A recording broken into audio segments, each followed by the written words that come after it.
Sud Radio, faut que ça change. Anthony Martin Smith, en direct du CES de Las Vegas avec Handilab, premier accélérateur d'innovation au service du handicap et de la perte d'autonomie. Sud Radio, faut que ça change. Et je commençais à perdre mon micro. Bienvenue sur Sud Radio pour cet épisode très spécial. Depuis le CES de Las Vegas, depuis même la suite Sud Radio de l'hôtel Venetian, dans la tour Palazzo, avec moi Salim Ejnaini. Salim, il fallait qu'on aille à Las Vegas finalement pour vous avoir ici avec moi en studio. Exactement, il fallait qu'on prenne nos distances pour nous rapprocher. Anthony, bonsoir, ça fait très plaisir d'être ici. Et ben ça fait très plaisir effectivement de vous avoir avec moi aujourd'hui. Ça fait un moment que je vous dis que ce serait bien que vous veniez avec nous en studio, parce qu'à chaque fois à distance, c'est sympa. Il fallait les conditions, voilà. Mais c'est moins sympa. Allez, cette émission avec Handilab, qui est cet incubateur de start-up que vous pouvez retrouver à Saint-Denis, en Ile-de-France, et qui accompagne toutes les start-up qui sont dans le champ du handicap, mais aussi de l'autonomie, de la perte d'autonomie, mais aussi comment on en regagne de l'autonomie, avec sa directrice Fanny Cohen. Bonsoir à vous. Bonsoir. Très heureux de vous avoir ici autour de cette table pour cet épisode spécial du CES de Las Vegas. CES, c'est la grande messe des concepteurs et des fabricants de solutions électroniques, mais pas que. Même si dans le nom CES, c'est Consumer Electronic Show. Avec nous également Stéphane Houdet. Vous êtes ambassadeur du Handilab, mais vous êtes surtout sportif de très haut niveau. Vous êtes champion paralympique de tennis fauteuil. Bonsoir à vous. Bonsoir Anthony, bonsoir à tous. Je suis très content de vous avoir. On se demandait d'ailleurs hier si on allait se vous voyer, si on allait vous tutoyer. J'ai choisi. Je vous vois. Allez, avec nous, juste après, en deuxième partie d'émission, on recevra les startups notamment qui ont fait le déplacement, qui sont venus à Las Vegas avec Handilab et Business France, cette initiative du gouvernement qui accompagne toutes les entreprises qui ont envie de s'externaliser, de s'internationaliser. Il est dur ce mot avec le jet lag. Mais tout d'abord, on va juste avec Fanny Cohen et puis Stéphane Houdet comprendre ce que c'est que Handilab et qu'est-ce que vous venez chercher ici à Las Vegas. Allez. Sud Radio, faut que ça change. Fanny Cohen, avec vous, vous êtes donc, je le disais, directrice du Handilab, cet incubateur de start-up avec la vocation d'accompagner toutes celles qui ont l'initiative dans leur ADN.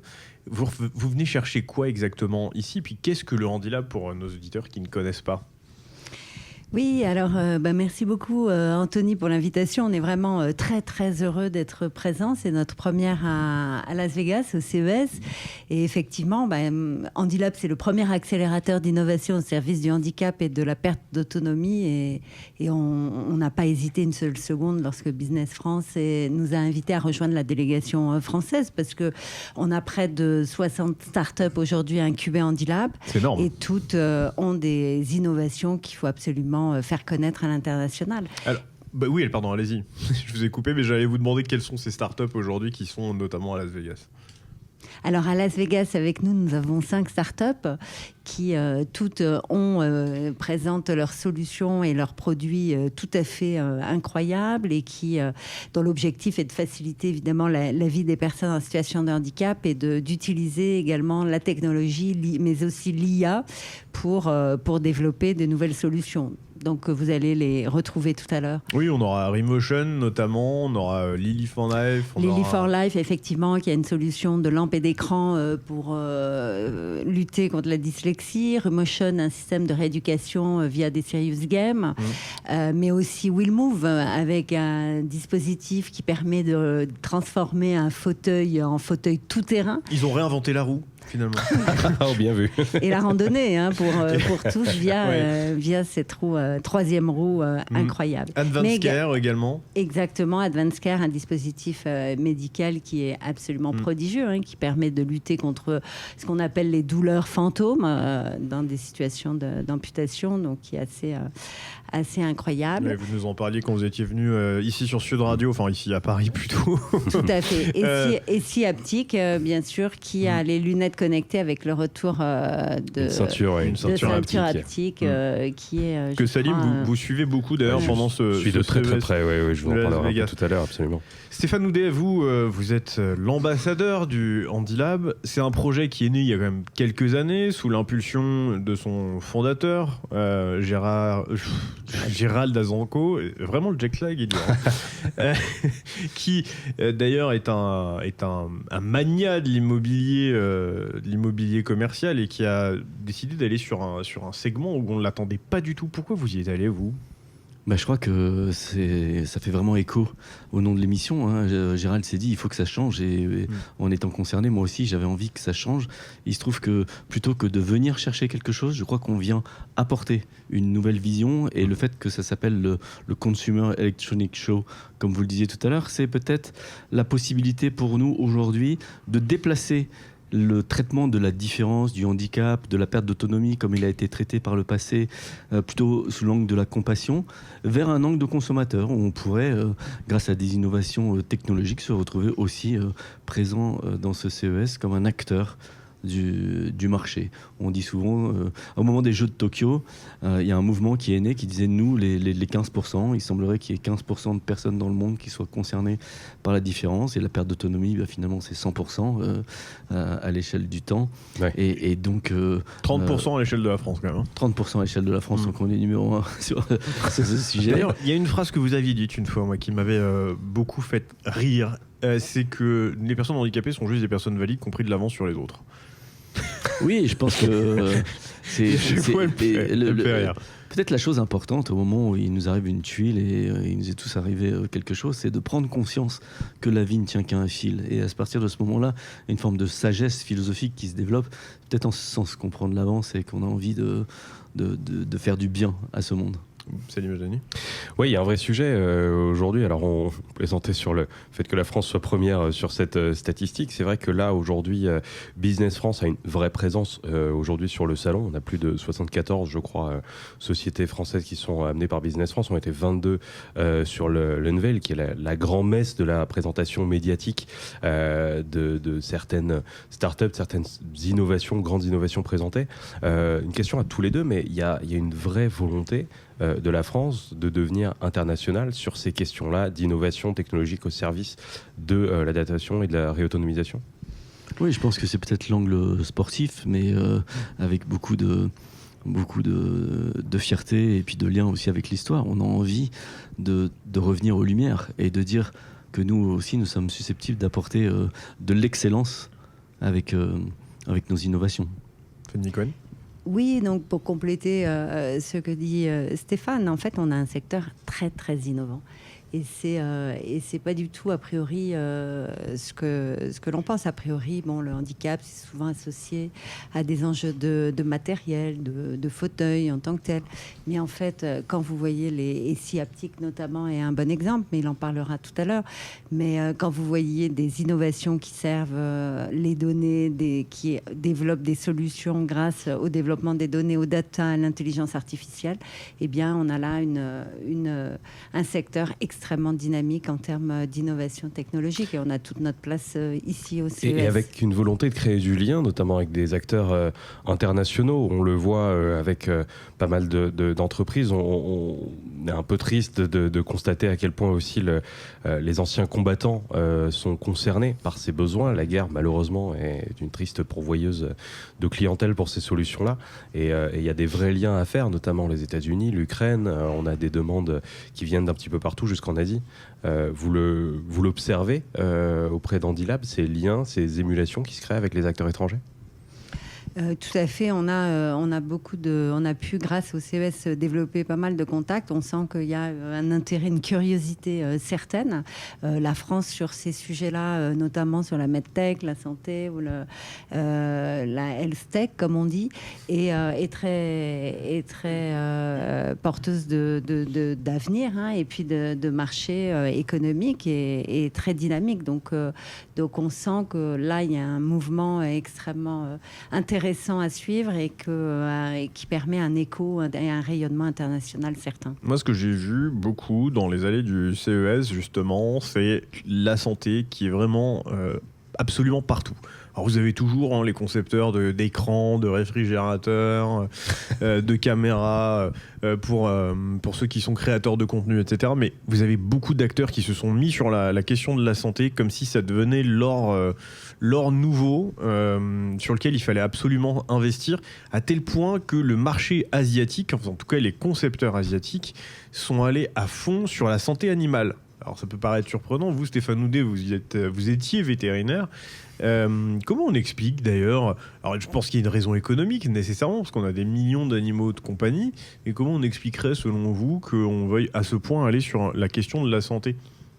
Alors, je pense qu'on avait besoin de redonner une dimension humaine avec du sens à toutes nos vies, et le facteur finalement vital. Moi, j'ai une philosophie un peu binaire qui consiste à dire soit les choses sont vitales, auquel cas elles sont importantes, soit elles ne le sont pas. Et nous, on parle de perte d'autonomie au Handilab, mais quand on fait le tour justement de tous ces stands qui parlent de l'âge, de vieillir en bonne santé, on voit qu'on est tous avec le besoin le plus capital, c'est le de capital même humain. vivre plus longtemps. Vivre plus longtemps en bonne santé. Merci beaucoup Stéphane Houdet. Merci Anthony, c'est important pour nous de donner l'exemple. Hein. Bah, effectivement, c'est important. Absolument. Je suis ravi en tout cas que vous soyez venu. Je le rappelle, vous êtes champion paralympique de tennis fauteuil. On vous souhaite le meilleur sur les cours de tennis. Salim, vous restez avec moi. On va accueillir nos startups Remotion, Lily for Life, Advanced Care Technology, Siaptic et Willmove. Et Willmove, bien sûr. Et ben oui, mais ceux qui ont réinventé la roue, je le disais.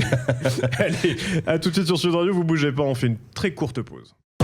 Sud Radio, faut que ça change. Anthony Martin-Smith, en direct du CES de Las Vegas avec Handilab, premier accélérateur d'innovation au service du handicap et de la perte d'autonomie. Sud Radio, faut que ça change. Et de retour sur l'antenne de Sud Radio ici pour cette émission spéciale du CES à Las Vegas. Depuis la suite Sud Radio au Venetian, cet hôtel mythique qui reproduit la ville de Venise. En tout cas, les grands canaux avec vous, Salim Esnaini à mes côtés. Il fallait qu'on se retrouve à Vegas pour pouvoir enfin travailler ensemble dans le même studio. Avec les effets du jet lag, on est toujours aussi efficace, Anthony. C'est beau, je trouve. Je trouve ça incroyable. Et en première partie, je vous le disais, on va accueillir ces startups que Handilab accompagne ici à Las Vegas pour les accompagner à l'international dans leur commercialisation, leur développement, faire aussi découvrir au monde entier les innovations typiquement françaises autour de l'accessibilité et la perte d'autonomie avec nos premières startups qui vont venir pitcher un petit peu ce qu'elles font. On va recevoir notamment Remotion, on va recevoir Siaptic, on va recevoir Advanced Care Technology, on va recevoir Lily for Life. Et puis enfin, Willmove, ceux qui ont réinventé la roue. Voilà, j'ai refait leur slogan depuis le début de l'émission. J'espère qu'ils m'en vendront pas trop. Bon, ouais, avec nous, leur demander. Commencer autour de la table avec Bertrand Descours qui est le CEO de Lily for Life, et puis Gabriel Eleuterio, je vous ai pas écorché. C'est bon, CEO, lui, de Advanced Care. Allez, technologie, Anthony, technologie. Technologies même, Salim, vous moquez pas. Sud Radio, faut que ça change. Avec nous, je le disais, Bertrand Descours, vous êtes CEO de Lily for Life. Absolument. Et vous allez nous expliquer très rapidement ce que fait Lily for Life exactement, contre quoi vous voulez lutter, ou en tout cas sur quoi vous voulez agir positivement. Vous avez 1 minute. Parfait. En fait, Lily for Life a choisi d'aider les personnes dyslexiques qui représentent près de 10% de la population mondiale. Donc c'est un enjeu majeur d'éducation, mais aussi dans le monde adulte. Et notre métier, c'est de développer des technologies très accessibles qui permettent d'aider à améliorer le confort de lecture des personnes dyslexiques. Donc il y a quelques années, ici, il y a 3 ans déjà, on a présenté une lampe qui éclaire des supports de lecture comme des livres, qui est plutôt destinée aux enfants. C'était notre intuition première d'aider les enfants. Et ensuite, on s'est rendu compte que dans le monde adulte, la dyslexie est un vrai tabou dans le monde professionnel, qu'elle touche tous les pros et que du coup, il y a besoin d'un outil inclusif. Et donc, c'est le lancement de l'écran que nous présentons là, début 2026 au CES. Alors, moi, une première question, et après Salim vous en posera une également. Du coup, cet écran, il se présente de quelle manière ? C'est un écran dit lambda ou on peut le brancher à n'importe quoi, un ordinateur Oui, alors Une c'est tablette. plutôt un ordinateur parce qu'on imagine des applications plus professionnelles. C'est un écran de 27 pouces 2K qui de l'extérieur paraît assez ordinaire, mais qui intègre une technologie hardware qui permet de faire scintiller la lumière. Et c'est ce scintillement qui, avec l'aide des chercheurs avec qui nous travaillons, aide à améliorer le confort de lecture. Les personnes dyslexiques, très rapidement, en fait, elles ont une dominance oculaire un peu faible, et du coup elles ont besoin qu'on les aide à finalement créer un écart temporel dans la perception cognitive, visuelle, et donc on arrive petit à petit à dépolluer le message dont souffrent les personnes dyslexiques qui altèrent la lecture. Bertrand, une question sur les groupes auprès desquels vous intervenez, notamment des grands groupes bancaires, des grosses sociétés. Quels effets est-ce que vous observez lorsque vous intervenez pour accompagner des personnes dyslexiques au sein de ces grands groupes, justement ? Alors effectivement, en anticipation du lancement de l'écran qui a lieu maintenant, on a beaucoup sensibilisé les effectifs des grands groupes. Je pense au Crédit Agricole par exemple. On intervient auprès des DRH en leur disant mais intéressez-vous aux près de 10% de personnes dyslexiques dans vos effectifs, avec deux enjeux: favoriser l'inclusion grâce à nos outils, mais aussi révéler les forces des personnes dyslexiques dans l'entreprise. C'est formidable. Ouais. Merci beaucoup Bertrand Descours, je rappelle vous êtes CEO de Lily for Life et vous voulez agir positivement pour améliorer le quotidien des personnes qui ont une dyslexie. Avec nous également autour de la table, j'en parlais, je le présentais tout à l'heure, je l'ai même un peu écorché dans son nom, Gabriel Eleuthériau, c'est bon là, je me suis pas trompé. Eleuthériau. Eleuthériau. Et voilà. Pour Advanced Care Technologies. Pour Advanced Care Technologies. Alors vous pareil, même tarif, vous avez 1 minute, vous nous présentez façon pitch élévateur parce que ici, c'est quand même vachement très Startup Nation ici à Las Vegas pour ce CES. Et puis après, on vous pose une question chacun. C'est parti. Formidable. Déjà, merci de m'accueillir dans cette émission. Je suis Gabriel Eleuthériau, cofondateur avec Manon Frajman et Eduardo Keating-Hart de Advanced Care Technologies, qui est une société dans laquelle on développe des solutions qui permettent aux personnes qui ont perdu des sensations au niveau de leurs membres la possibilité de les retrouver. Et sur cette technologie, on a décidé de développer une première application suite à un constat assez inquiétant, qui est la recrudescence du nombre de personnes amputées ces dernières années, qui est passé de 10 millions en 2015 à plus de 65 millions fin 2020. Donc un x6 qui est expliqué par différents facteurs. Salim le disait un peu tout à l'heure, il y a les terrains de guerre qui sont quand même pour beaucoup dans ces stats-là, mais aussi d'autres pathologies comme le diabète. Et on a donc décidé de développer un dispositif qui permet aux personnes amputées de retrouver des sensations au niveau de leur prothèse. Ce manque de sensations, c'est un des problèmes les plus prégnants dans les prothèses actuelles et qui empêche le patient d'utiliser correctement sa prothèse. Et ça entraîne un abandon des prothèses de l'ordre de 50% des patients qui abandonnent complètement leur dispositif après la rééducation. Ouais. Bon, je vois qu'on arrive globalement à bien tenir jusqu'à présent les 1 minute. C'est bien pour tous les deux. Bravo. Quand même. Alors, comment ça fonctionne exactement votre dispositif Alors on a développé des gants en silicone qui viennent intégrer des capteurs, qui sont des capteurs qui viennent récupérer des informations du toucher. Et ces informations sont transmises en sans fil vers un brassard de stimulation, qui est une stimulation complètement non invasive, qu'on vient apposer sur le membre résiduel de la personne amputée, et qui lui permet d'avoir un retour d'informations de ce qui se passe au niveau de sa prothèse. Donc ça va lui permettre d'avoir des informations comme est-ce que je suis en train de toucher un objet, avec quelle force je suis en train de le saisir, est-ce que je suis en train de le lâcher, de l'écraser, et ça en se départissant complètement du visuel, ce qui n'est pas possible actuellement pour les patients équipés de prothèses actuelles et qui n'est pas du tout évident à gérer. Incroyable. Merci beaucoup Gabriel Eleuthériau. C'est tout à fait ça, merci à vous. CEO de Advanced Care Technologies. Merci également à vous Bertrand avec plaisir. De Lily for Life avec donc votre écran à découvrir ici au CES de Las Vegas et puis bientôt chez nous en France pour bien agir sur la dyslexie. Je voudrais qu'on accueille maintenant, s'il vous plaît, messieurs, merci de leur laisser place, Ahmed Nebli, qui est le CTO, le directeur technique de Remotion, et puis Rémi Duchalard, qui lui est président, excusez-moi. Alors j'en plaisante parce qu'on en plaisantait juste avant de prendre l'antenne avec lui, de SeeHaptic, cette fameuse ceinture haptique, Salim, que vous, d'ailleurs, vous connaissez bien. Absolument, tout à fait. On va leur laisser nous présenter un petit peu tout ça dès qu'ils seront installés. Mais... Alors, avec vous, on va commencer. Ahmed Nebli, bonsoir à vous. Bonsoir et merci. Merci d'avoir pris le temps de venir ici dans la suite Sud Radio. Expliquez-nous un petit peu ce que Remotion, même tarif que pour vos copains. Une minute pour nous expliquer et puis après on vous pose des questions. Je suis Ahmed Nebli, je suis ergothérapeute et développeur en même temps. Donc Remotion, c'est une plateforme de serious game qui utilise tout ce qui est réalité virtuelle, réalité étendue, capture de mouvement et intelligence artificielle dans le but d'engager les patients d'un côté et en même temps aussi d'engager les thérapeutes dans la rééducation. Et notre objectif est d'utiliser ces technologies aussi, de faire la rééducation à distance afin de pouvoir gagner en fidélité et surtout de reprendre que ce soit le travail ou reprendre une vie le plus normal possible, le plus rapidement possible avec ces technologies. Merci beaucoup. Peut-être Salut Mélanie. Oui, tout à fait. Sur une visée de travail multidisciplinaire dans la rééducation, à quel point interviennent les autres corps de métier dans ce que vous proposez ? En fait, notre solution, elle est pluridisciplinaire. Donc, on a les ergothérapeutes. Parlez bien dans le micro, s'il vous plaît. On a les ergothérapeutes, on a les orthophonistes, on a les kinésithérapeutes, on a les psychomotriciens. C'est toute une équipe pluridisciplinaire. Ça dépend du corps, ça dépend du contexte. Et aussi, on a les parents. On essaie de sensibiliser les parents sur l'utilisation de certaines technologies pour pouvoir faire la rééducation en mode autonome, suivi par les thérapeutes à distance. Alors, moi, une petite question, qu'est-ce que en quoi plutôt le fait d'être je vous avais dit que c'était dur le jet lag en quoi le fait d'être vous-même thérapeute a entraîné votre investissement aujourd'hui dans cette start-up? En fait, je suis thérapeute mais aussi gamer et en même temps... on y vient. Voilà.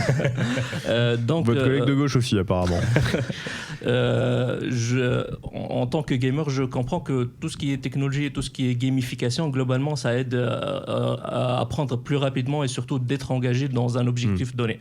Donc, en étant thérapeute, et j'ai commencé à faire du développement moi-même, donc j'ai commencé à tester des solutions avec des patients et j'ai vu que tout ce qui est technologie, tout ce qui est jeu, ça permettait de reprendre rapidement, de gagner en temps dans tout ce qui est rééducation. Donc, c'est ça qui m'a poussé à investir dans ce domaine-là. Merci beaucoup Ahmed Nebli, merci, Ahmed. CTO de Remotion. Et puis de l'autre côté, à ma gauche, on a Rémi Duchalard qui lui est président de Siaptic, cette ceinture dont on vous parle déjà aussi depuis le 27 décembre sur Sud Radio, ici dans Faut que ça change. Bonsoir Rémi Duchalard. Bonsoir Anthony. Vous avez 1 minute, comme vos collègues, pour nous expliquer concrètement ce que c'est que Siaptic. Donc Siaptic, vous le connaissez au nom d'Arta. Donc c'est un dispositif pour permettre à toutes les personnes déficientes visuelles, même les non-voyants de naissance, de percevoir le monde. Donc nous, en fait, on a un clip de lunettes qui va capturer l'environnement qui est en face de l'utilisateur. Donc il se monte sur n'importe quel type de lunettes. Et on a une ceinture haptique. C'est une ceinture qui se porte un peu comme une ceinture de soutien lombaire, qui va dessiner les images sur la peau du dos. Et le cerveau reçoit ces informations par le sens du toucher et est capable de reconstruire. Donc c'est pas voir comme nous comme nous comme moi. Parlez pour vous hein. Oui, ouais, parle pour moi. Parlez pour vous. Percevoir du coup les lumières ou les couleurs, là c'est le relief uniquement. Donc le relief ça permet de savoir qu'il y a quelqu'un en face de vous qui se déplace de gauche à droite, un mur, un escalier, mais vous n'allez pas pouvoir percevoir la couleur d'un vêtement, etc. Mais en fait percevoir le relief ça change complètement la donne. Alors, comment ça fonctionne concrètement, ce dispositif? Par quoi vous arrivez à transcrire du relief dans le dos de la personne et est-ce que c'est réellement efficace? Donc nous, on a le clip de lunettes qui capture l'environnement. On a un réseau de neurones qui va transformer les images pour être le plus proche de comment perçoit le cerveau. Et après, dans le dos, on a un écran haptique. Au lieu d'avoir un écran avec des pixels qui envoient de la couleur, là, on a un écran qui va envoyer pour chaque picot des petites impulsions sur le dos, donc comme des petites tapes qui vont aller dessiner les images. Donc c'est vraiment des images qu'on transmet à la peau et que le cerveau est capable de reconstruire. Merci beaucoup Rémi Duchalard, je rappelle vous êtes président de Siaptic. J'ai un peu fait court parce que le temps nous est compté. Je vais demander maintenant à notre réinventeur de la roue, à Willmove, Amaury Dupas de venir nous rejoindre. Merci beaucoup messieurs d'être venus autour de cette table dans la suite Sud Radio du Venetian. Amaury Dupas, bonjour. Bonsoir. Vous êtes CEO, c'est ça, de Willmove et vous avez réinventé la roue. On n'ira pas jusque-là, mais pas très loin quand même. On a réinventé quelque chose de très positif.